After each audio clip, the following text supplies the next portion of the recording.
اور دعوت کو ماننا اور اس کو قبول کرنا تو دور، بلکہ وہ جو ہے اللہ کے رسول صلی اللہ علیہ وسلم کے قتل کے در پہ ہو گیا کہ آپ کا کام تمام کر دے تاکہ یہ دعوت جو ہے وہ یہیں پر نیست و نابود ہو جائے۔ ایک موقع پر آتا ہے کہ اس نے کوشش بھی کی، لیکن اس کے چچا نے عین وقت پر اس کو اس منصوبے پر عمل کرنے سے روک دیا۔ پھر آگے آتا ہے سمامہ اگرچہ رسول اللہ صلی اللہ علیہ وسلم کے ارادہ قتل سے باز آ گیا، لیکن وہ آپ صلی اللہ علیہ وسلم کے صحابہ کو قتل کرنے کے ارادے سے دستبردار نہیں ہوا۔ وہ برابر ان کی طاق میں لگا رہا۔ آخر کار وہ چند صحابہ پر قابو پانے میں کامیاب ہو گیا اور ان کو نہایت دردناک طریقے سے قتل کر ڈالا۔ اس وجہ سے رسول اللہ صلی اللہ علیہ وسلم نے صحابہ میں اس بات کا اعلان فرما دیا کہ وہ جہاں کہیں ملے قتل کر دیا جائے۔ صحابہ کے قتل اور نبی کریم صلی اللہ علیہ وسلم کے اس اعلان کے کچھ ہی دنوں بعد سمامہ نے عمرہ ادا کرنے کا ارادہ کیا، اور اس ارادے سے وہ اپنے علاقہ یمامہ سے مکہ کی سمت روانہ ہوا۔ وہاں پہنچ کر وہ کعبے کا طواف اور اس میں رکھے ہوئے بتوں کے لیے قربانی کا ارادہ رکھتا تھا، لیکن اپنے اس سفر کے دوران وہ مدینہ کے قریب ایک راستے سے گزرتے ہوئے اچانک ایک ایسی آفت میں پھنس گیا جس کا اسے وہم و گمان تک نہیں تھا۔ ہوا یہ کہ رسول اللہ صلی اللہ علیہ وسلم کے بھیجے ہوئے کچھ مسلمانوں پر مشتمل ایک فوجی دستے نے، جو اس خطرے کے پیش نظر کہ کہیں کوئی شرپسند رات کی تاریکی سے فائدہ اٹھا کر مدینہ کے باشندوں کو نقصان نہ پہنچا دے، سمامہ کو دیکھا اور اسے گرفتار کر لیا، حالانکہ ان میں سے کوئی بھی اس کو پہچانتا نہ تھا، اور اس کو مدینہ لے آئے۔ اسے مسجد کے ایک ستون سے باندھ دیا اور اس بات کا انتظار کرنے لگے کہ رسول اللہ صلی اللہ علیہ وسلم بنفس نفیس اس قیدی کی کے حالات سے واقفیت حاصل کر کے اس کے بارے میں کوئی فیصلہ صادر فرمائیں گے۔ جب رسول اللہ صلی اللہ علیہ وسلم گھر سے مسجد کی طرف آئے اور اس میں داخل ہونے کا ارادہ کیا تو آپ صلی اللہ علیہ وسلم کی نظر سمامہ پر پڑی جو ستون سے بندھا ہوا تھا۔ آپ صلی اللہ علیہ وسلم نے صحابہ کرام سے دریافت فرمایا، جانتے ہو تم لوگوں نے کس کو گرفتار کیا ہے؟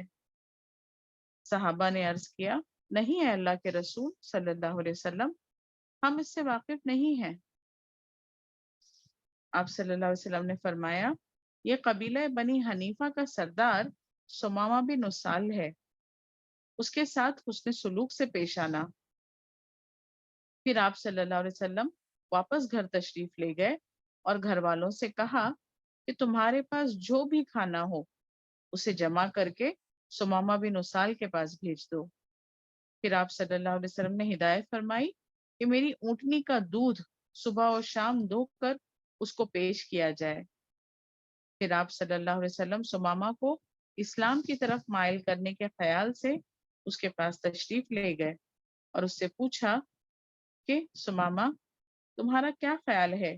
تم ہماری طرف سے کس قسم کے سلوک کی توقع رکھتے ہو؟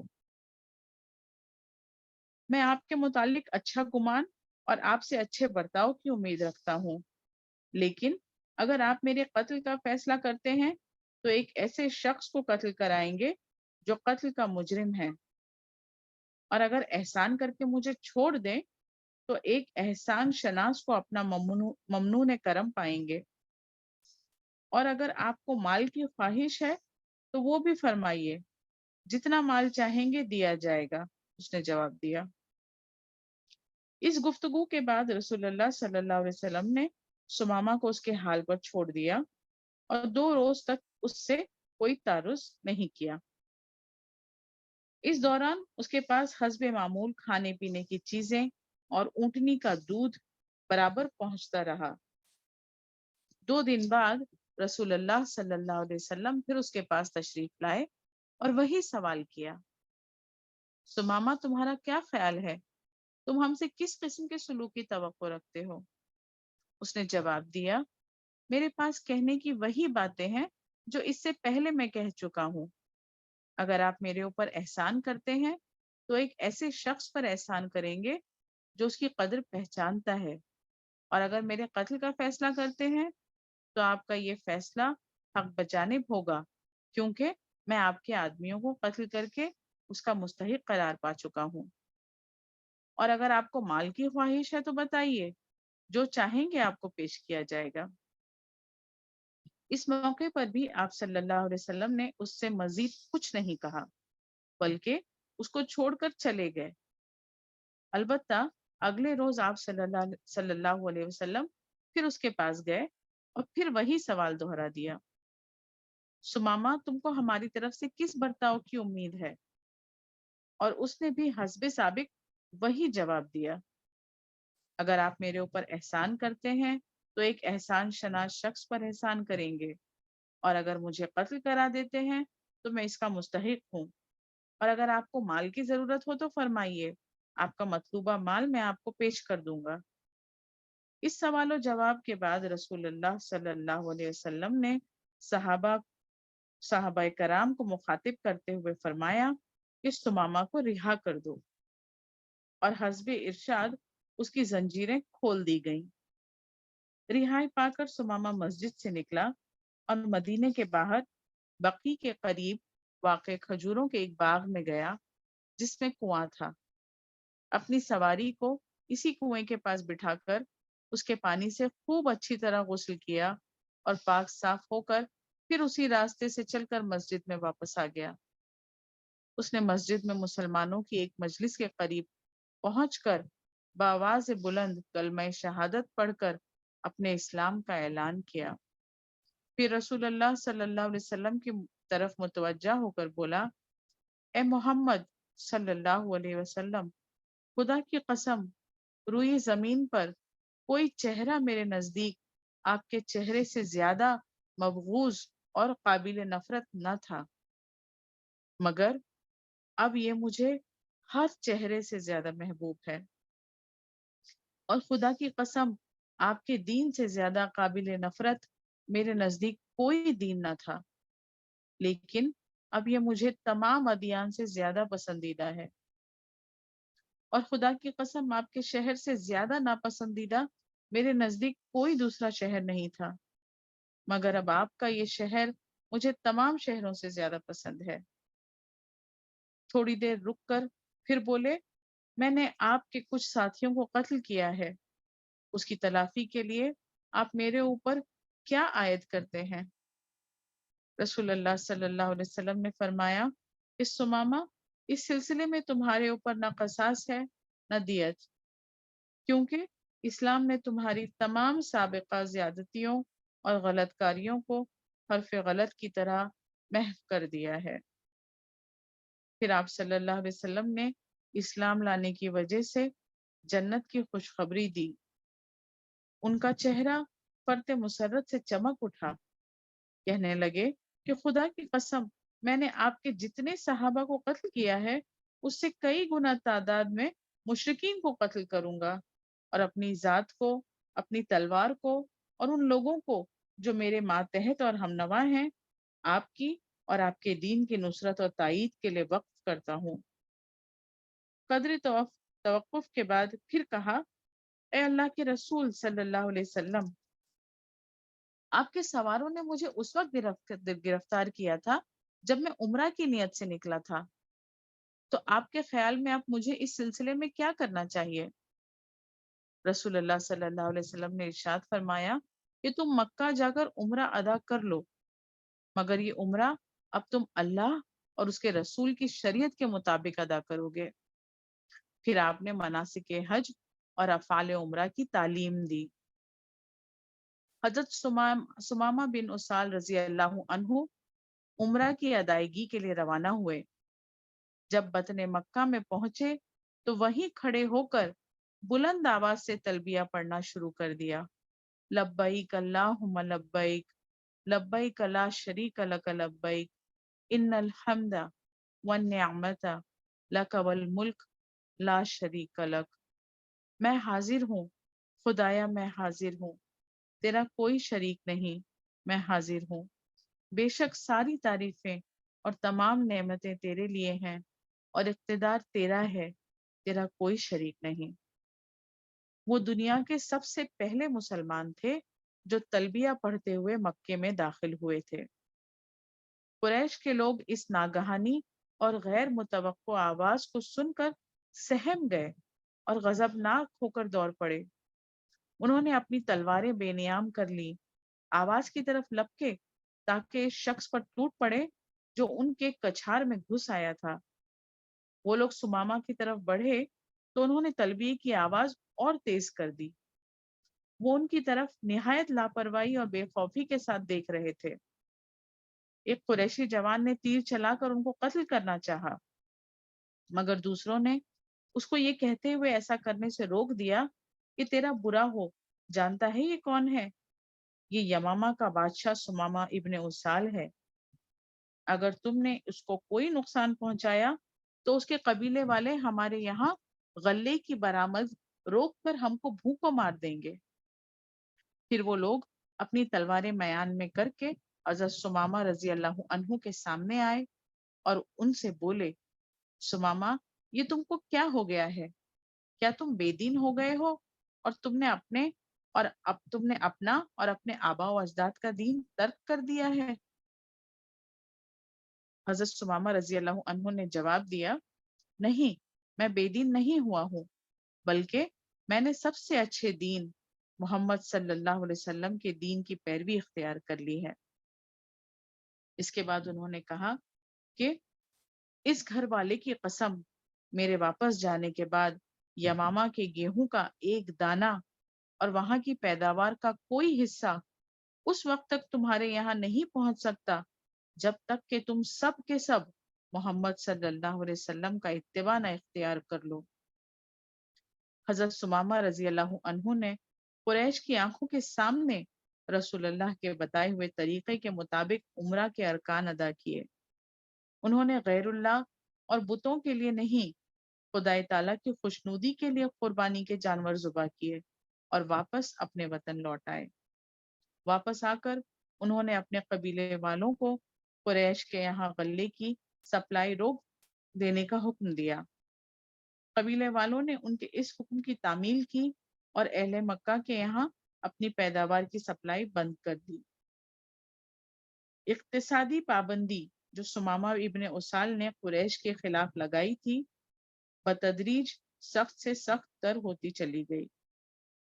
اس کے نتیجے میں غلے کی قیمتوں میں غیر معمولی اضافہ ہو گیا،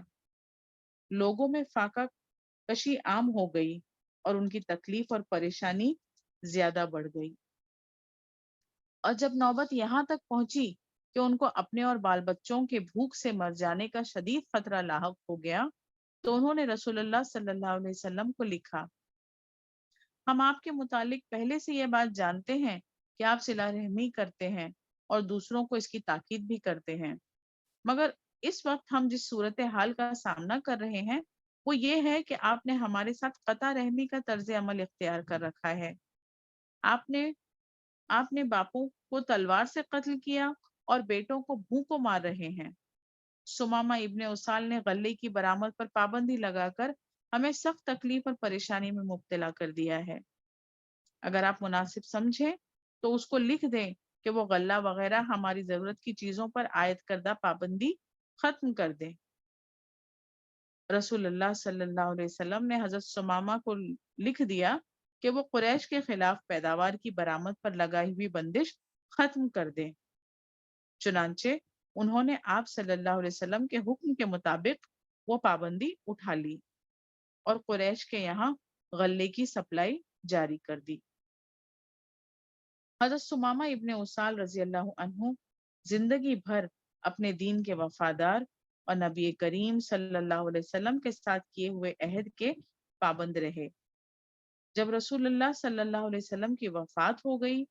اور اہل عرب اجتماعی اور انفرادی طور پر اللہ کے دین سے نکلنے لگے اور مسلمہ کذاب نے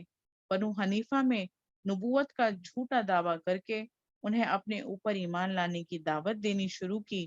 تو حضرت سمامہ اس کے سامنے ڈٹ گئے۔ انہوں نے اپنی قوم کو سمجھایا کہ بنو حنیفہ کے لوگوں، خبردار، اس گمراہ کن کی دعوت کو ہرگز قبول نہ کرنا جس میں نور ہدایت کا دور دور تک پتہ نہیں ہے۔ خدا کی قسم یہ شقاوت و بدبختی ہے جس کو اللہ تعالیٰ نے ہم میں سے ان لوگوں پر مسلط کیا ہے جو اسے اختیار کریں، اور زبردست امتحان و آزمائش ہے ان لوگوں کے لیے جو اس سے اجتناب کریں۔ انہوں نے مزید فرمایا، بنو حنیفہ والو، ایک وقت میں دو نبی نہیں ہو سکتے۔ محمد صلی اللہ علیہ وسلم اللہ تعالیٰ کے آخری نبی ہیں، ان کے بعد کوئی نبی نہیں ہے، نہ ان کی نبوت میں کسی کو شریک کیا گیا ہے۔ سورہ حامیم کی آیت کو نقل کیا، تنزیل الحامیم تنزیل الکتاب من اللہ العزیز الحکیم غافر الذنب وقابل التوب شدید العقاب ذی الطول لا الہ الا ہوا والیہ المصیر۔ ترجمہ، حامیم، اس کتاب کا نزول اللہ کی طرف سے ہے جو زبردست ہے، سب کچھ جاننے والا، گناہ معاف کرنے والا اور توبہ قبول کرنے والا ہے، سخت عذاب دینے والا اور بڑا صاحب فضل ہے۔ کوئی معبود اس کے سوا نہیں، اسی کی طرف سب کو پلٹنا ہے، بے شک۔ پھر فرمایا کہ کہاں اللہ کا یہ عظیم کلام اور کہاں مسلمہ کذاب کا قول۔ پھر لکھتے ہیں، اے مینڈک، تم جتنا چاہو ٹرٹر کرتے رہو، اپنی اس ٹرٹر سے نہ تم پینے سے روک سکتے نہ پانی کو گدلا کر سکتے ہو۔ پھر وہ اپنے قبیلے کے ان لوگوں کو لے کر الگ ہو گئے جو اسلام پر ثابت قدم رہ گئے تھے اور راہ خدا میں جہاد اور اس کے دین کو زمین پر غالب کرنے کے لیے مرتدین کے ساتھ جنگ و قتال میں مشغول ہو گئے۔ اللہ تعالیٰ حضرت ثمامہ ابن اسال رضی اللہ عنہ کو اسلام اور مسلمانوں کی طرف سے بہترین جزا دے اور اس جنت سے نوازے جس کا وعدہ متقیوں سے کیا گیا ہے۔ آمین وآخر الدعوانا ان الحمد للہ رب العالمین۔ حضرت ثمامہ ابن اسال رضی اللہ عنہ کی سیرت کے متعلق اس کتاب میں فی الحال اتنا ہی ہے جتنا کہ ابھی ہم نے مطالعہ کیا۔ جیسے کہ ہم نے دیکھا کہ دعوت پہنچانے کا ایک انوکھا انداز یہاں پر اللہ کے رسول صلی اللہ علیہ وسلم کی سیرت سے ہمیں ملتا ہے کہ پہلے تو آپ نے خطوط کے ذریعے سے دعوت کی تبلیغ کا کام انجام دیا، اور اس کے بعد آپ کے اخلاق، آپ کے اعلیٰ اخلاق کی اقدار نے جو ہے وہ نبوت کا اور توحید کا لوہا منوا لیا ہے نا، کہ بنا کسی واضح الفاظ میں دعوت کو پہنچائے۔ بس یہ سوال ہے نا، وہی سوال جو ہم نے دیکھا کہ بار بار 3 دنوں تک جو ہے اسی سوال کو دہرایا گیا کہ تمہارا کیا خیال ہے، تم ہم سے کس قسم کے سلوک کی توقع رکھتے ہو، ہے نا۔ حالانکہ جو ثمامہ بن اسال جو تھے وہ صحابہ کرام کا قتل کر چکے تھے، اور اگر ان کو جو ہے اس معاملے میں ان سے قصاص لیا جاتا تو وہ جو ہے اس کے مستحق قرار پاتے، لیکن اللہ کے رسول صلی اللہ علیہ وسلم کی فیاضی اور جو آپ کا جو اخلاق ہے نا، اعلیٰ اخلاق کا جو نمونہ ہم کو یہاں پر ملتا ہے کہ آپ نے درگزر اور معافی، ہے نا، اور یہ تھا کہ حکمران ہے اور یہ بادشاہ ہے تو اس کی حیثیت کا خیال کرتے ہوئے کہ اس کو جو ہے وہ کھانا گھر سے پہنچایا جائے، اور اس کے لیے جو ہے وہ دودھ بھی جو ہے وہ وقتاً فوقتاً اس کے لیے لایا جائے، بالکل جیسے کہ وہ جس جس جس طرح کی ضیافت کا وہ حقدار ہے، جس طرح کی ضیافت کا وہ مستحق ہے، اس کے ساتھ جو ہے وہ بالکل ویسا ہی معاملہ آپ نے کیا، بہترین اخلاق کا نمونہ اس کے سامنے آپ صلی اللہ علیہ وسلم نے پیش کیا، اور وہ جو ہے ثمامہ بن اسال جو ہے وہ پھر آپ کے اخلاق سے متاثر ہو کر، ہے نا، جب رہائی کا حکم مل جاتا ہے تب کیا کرتے ہیں کہ غسل کرتے ہیں، وضو کرتے ہیں، طہارت سے ہوتے ہیں، اور پھر مسجد میں آتے ہیں اور کلمہ شہادت ادا کرتے ہیں۔ تو آج کے اس زمانے میں بھی جو ہے آج سب سے زیادہ جو کوئی چیز اگر کارگر ہے جو کہ لوگوں کو اسلام کی طرف متوجہ کرے تو وہ مسلمانوں کے اعلیٰ اخلاق، اعلیٰ اقدار ہی ہیں، کہ ہم اپنی ذات سے اپنے اخلاق کو جو ہے وہ اتنے اعلیٰ بنائیں اور اتنا زیادہ لوگوں کو متاثر کرنے والا بنائیں کہ لوگ ہماری ذات سے نہیں بلکہ ہمارے اخلاق سے متاثر ہوں، اور جب ہمارے اخلاق کو وہ پڑھیں تو وہ اسلام کا مطالعہ کرنا چاہیں، اور جو اسلام کی طرف آئے تو پھر اسلام ایسی روشنی ہے کہ اس روشنی کو پا کر پھر کوئی بھی جو ہے وہ گمراہی کے اندھیروں کی طرف پلٹنا پسند نہیں کرتا۔ اللہ تعالیٰ سے دعا کرتے ہیں کہ اللہ تعالیٰ ہمیں بھی جو ہے وہ اعلیٰ اقدار، اعلیٰ اخلاق عطا فرمائے اور ہم سے ہماری کوششوں کو قبول فرمائے۔ آمین۔